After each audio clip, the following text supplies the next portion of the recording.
জামা পহিরাবল হে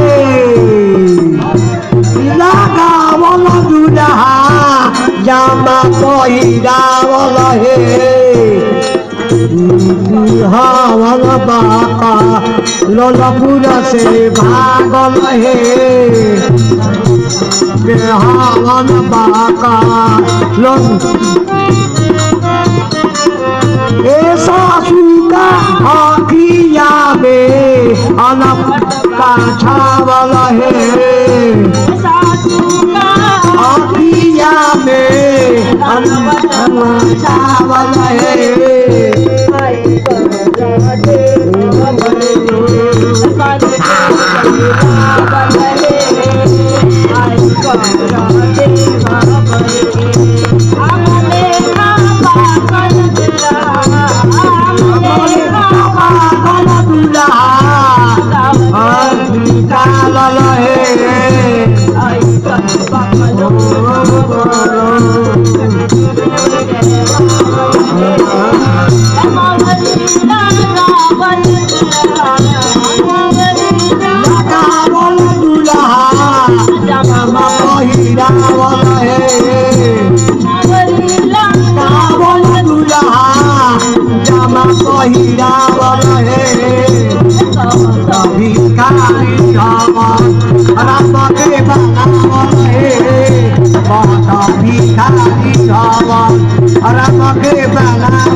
भिखारी हवन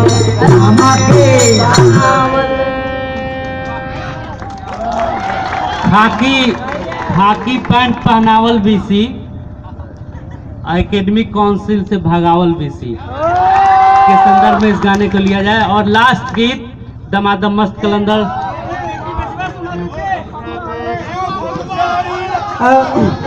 जनता की तरफ से रउरा से एगो निवेदन बा कि एगो बेटी बेचवा चेरिया के छेरिया बनाव देला बाबूजी वाला सुना दे एगो सुना दे हो। बेटी बेचवा जैसा कि मैंने बताया कि बेटी बेचने के ऊपर ये गीत है। एक लड़की 12-13 साल की लड़की की शादी 70 साल के बूढ़े से हो जाती है। वो लड़की ससुराल जाती है और वहां से भाग कर आती है और अपने बाप से सवाल करती है कि बाप और माँ तुमने ऐसा क्यों किया, मेरे काम धाम में क्या कमी रह गई थी कि तुमने मुझे कुएं में डाल दिया। और एक ऐसे बूढ़े से शादी की। उसमें एक लाइन है जिसमें तब के समय में लड़की आगे के भैया लोग थोड़ा शांत हो जाए। इस गाने के जो एकदम बिल्कुल गांव के नाच का सेटअप बना हुआ है। आगे सबसे बदमाश बच्चे बैठते हैं, खूब हल्ला करते हैं। हमारे सामने भी वैसे ही कुछ लोग हैं, लेकिन मजा आ रहा है उनको, हमें अच्छा लग रहा है। उस गाने में एक लाइन है, लुजुड़ लजुड़ा पिया देखा मुंह लेके दिया। उस गाने को समझिए क्या है वो लाइन और क्या लड़की वो बात कहती है। गिरिजा कुमार कर दुखवा हमारा पार, धर धर धर का तलोड़ मोड़ हो बाबूजी।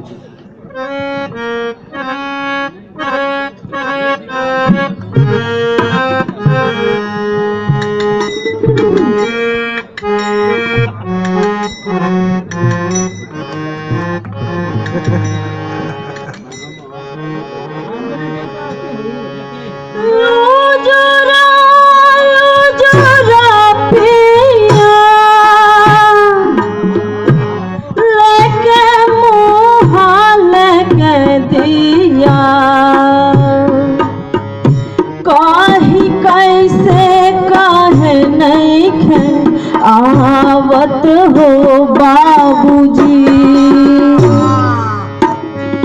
मुहावा में दात नाही, लारा छुए ना गाला माही।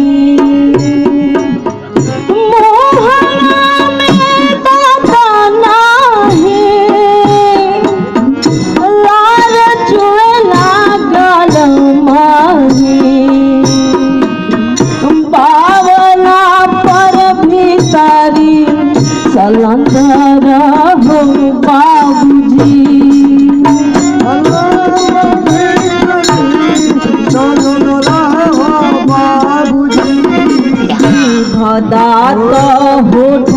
गाला